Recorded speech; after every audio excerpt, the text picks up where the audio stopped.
수험생 여러분 안녕하십니까? 부동산학 개론의 김하선입니다. 자, 이번 시간도 배웠던 내용 가볍게 기초용어 위주로 정리를 해보도록 하겠습니다.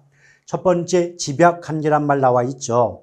보통 이제 토지용의 집약도가 있는데, 집약도라고 하는 것은 공식으로 말하면 단위 토지 면적당 투입되는 노동과 자본량의 크기를 우린 집약도라고 얘기할 수가 있습니다. 그런데 이 분모값을 위주로 본다면 분모값이 커지면 당연히 몫은 작아질 수밖에 없는 거고요.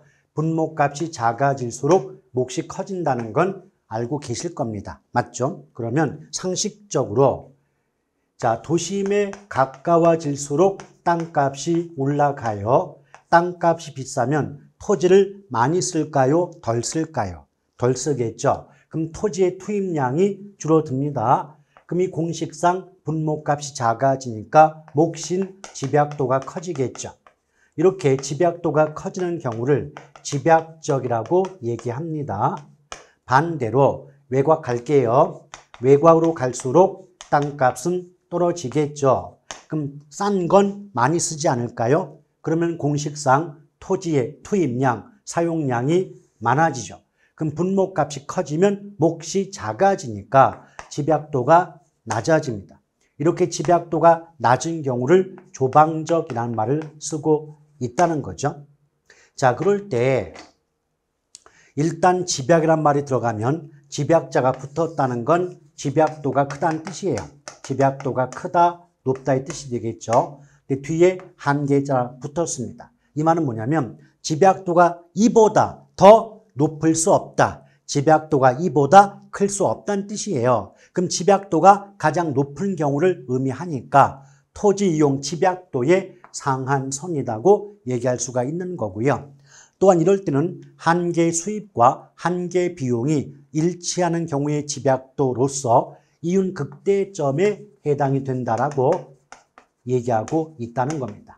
보통 경제학에서 보면 한계 수입과 한계 비용이 일치하는 것이 이윤 극대 조건에 해당이 되지 않겠습니까? 근데 걱정할 건 없어요.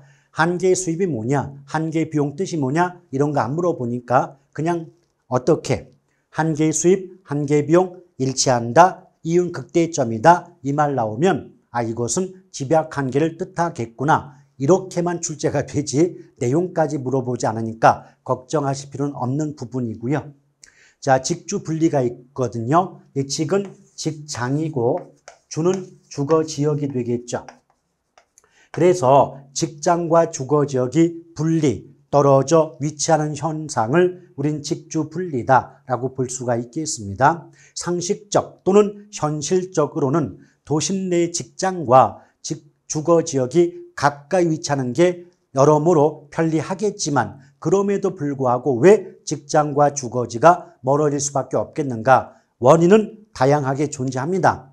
그러나 몇 가지를 압축한다면 첫 번째, 도심 내 집가구 때문이죠. 도심 쪽에 땅값이 지나치게 비싸다 보니까 주거비 부담이 클 수밖에 없죠. 그러면 직장인 입장에선 직장과 가까운 곳에 주거를 마련하고 싶은데 주거비 부담이 너무 크다 보니까 어쩔 도리 없이 외곽으로 이동할 수밖에 없고 그 결과 직장과 주거지가 멀어지는 현상인 직주 분리가 발생하게 된다라고 보시면 되겠고요. 두 번째는요, 교통의 발달이거든요. 내가 외곽으로 이동하고 싶어도 도로가 연결되지 않고 지하철이 뚫리지 않았다면 가고 싶어도 갈 수가 없었겠지만 도로가 연결되고 지하철이 개통되었기 때문에 먼 외곽까지 이동할 수가 있으므로 직주 분리 현상이 나타나게 되는 겁니다.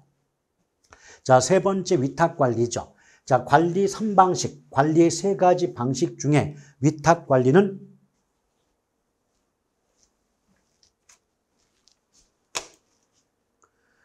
자, 위탁관리는 가장 관리 전문성이 높은 방식에 해당이 되죠. 그래서 전문적인 업체나 업자에게 관리 업무를 맡기는 방식이 위탁관리 방식이고 가장 전문성이 높은 관리 방식으로서 현대적인 대형 건물 관리에 가장 적합한 관리 방식이다. 이런 식의 말이 자주 등장하고 있다는 겁니다.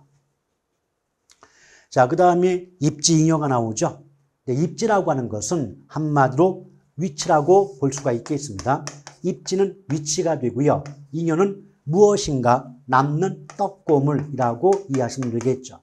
그래서 입지잉여를 우리 식으로 있는 그대로 해석해 본다면 위치가 좋아서 발생하는 떡고물, 초과이윤, 특별한 이익이라고 얘기할 수 있겠죠. 그래서 보통 어떤 얘기합니까? 사장님, 여기는 몫이 좋아요 라고 할 때가 입지잉여를 의미한다 라고 보시면 되겠습니다. 그런데 어차피 우리 개로는 문장이 예쁘거든요. 그래서 몫이 좋다 이렇게 말하지 않겠죠. 그래서 어떻게 말 나온다? 입지잉여란 입지 조건이 양호하여 발생하는 특별한 이익을 말한다. 이런 식으로 등장합니다. 근데 우리 식으로 말을 바꾸면 위치가 좋아서 발생하는 이익이다. 몫이 좋은 것은 몫이 좋지 않은 곳보다 많은 돈을 벌 수가 있겠죠. 그런 것을 입지잉여가 발생한다라고 얘기할 수 있는 겁니다. 그 다음에 인구 공동화 나왔죠. 인구 공동화는 뭐 다른 말로 도심 공동화 또는 다른 말로 도넛 현상 이렇게 말을 바꿀 수 있는데 어차피 공동 이 말은 우리말로 바꾸면 구멍이거든요. 그럼 인구 공동화는 있는 그대로 해석해 본다면 인구의 구멍이 뻥 뚫렸다는 뜻이에요. 근데 우리가 즐겨 먹는 음식 중에서 가운데 구멍이 뻥 뚫린 그 음식이 도넛이 아닙니까? 그래서 인구 공동화를 다른 말로 뭐 도넛 현상 이렇게 말을 바꾸는 경우도 있죠. 근데 이런 인구 공동화는 앞에서 보셨던 직주 분리의 결과 중에 하나입니다. 이게 뭐냐면 자, 복습해 볼게요. 직주 분리가 무슨 뜻이었죠? 직장과 주거지가 분리, 멀어지는 현상이 직주 분리인 거 알고 계시죠? 맞죠? 그런데 이 직주 분리가 발생하면요. 도심 내의 인구는 그 주간 업무 시간 때는 사람들로 북적대다가 퇴근 시간 이후에는 전부 자기 동네로 이동해 갈 수밖에 없지 않겠습니까? 맞죠? 그럼 주간의 인구와 야간 인구의 격차가 커질 수밖에 없습니다. 다시 한번 직주 분리의 결과 인구 공동화, 직장과 주거지가 멀어져 있어요. 그럼 업무 시간에는 낮 시간 동안 업무 시간 동안에는 사람들로 북적대요.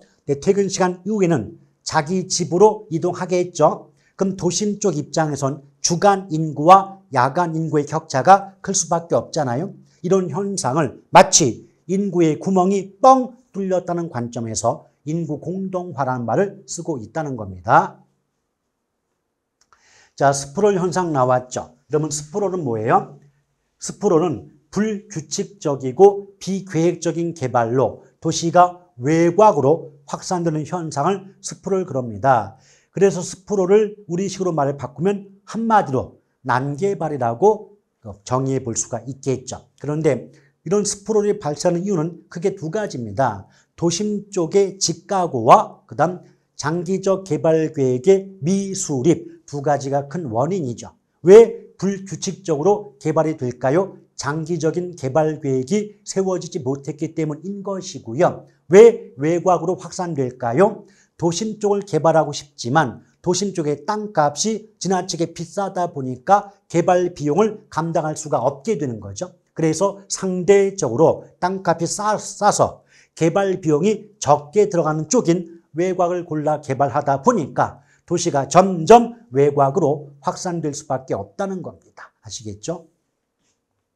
자, 그 다음에 가치죠. 가치라고 하는 것은 부동산을 가지고 있음으로써 장래에 앞으로 얻게 될 편익, 편리와 이익을 현재 가치로 환원하는 값을 뭐라 그래요? 가치라고 얘기하죠. 그래서 현재 가치로 만든 값이 가치가 되기 때문에 성격상 가치는 현재 값인 거고요. 또 가치는 주관적이고 추상적이다 보니까 주어진 시점에서 여러 개가 존재한다라고 배우셨던 기억이 있습니다.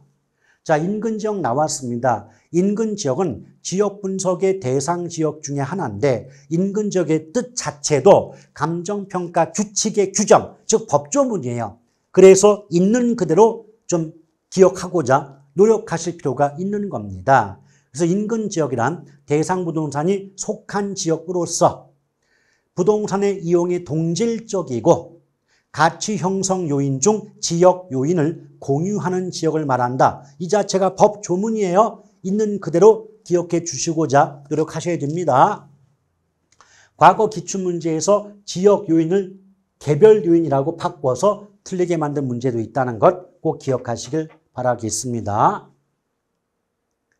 자, 그 다음에 시산가액 나왔죠. 자, 우리 감정평가 제가 얘기할 때 뭐라고 했냐면 시산자가 붙는다. 시산자가 나왔다는 건 감정평가 3방식으로 구한 값 이런 뜻이에요. 3방식으로 구한 값을 시산자를 붙여요. 그래서 예컨대 원가법으로 구한 시산가액은 적산가액이라고 얘기하고 수익환원법은 수익가액, 또 거래사례비교법은 비준가액 이렇게 말을 하죠. 또 하나 조심할 건 시산자가 붙었다면 시산가액은 최종적인 평가액이 아니라는 겁니다.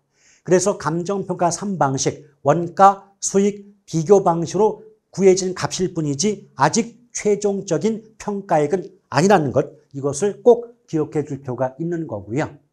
자, 제주달 원가 나왔죠. 제주달 원가는 기준 시점에서 원래 기준 시점은 감정평가의 기준이 되는 날짜를 얘기합니다. 근데 기준 시점에서 대상 부동산을 또는 대상 물건을 재생산, 다시 만들 때 들어가는 비용을 제조달 원가라고 얘기하는 것이죠.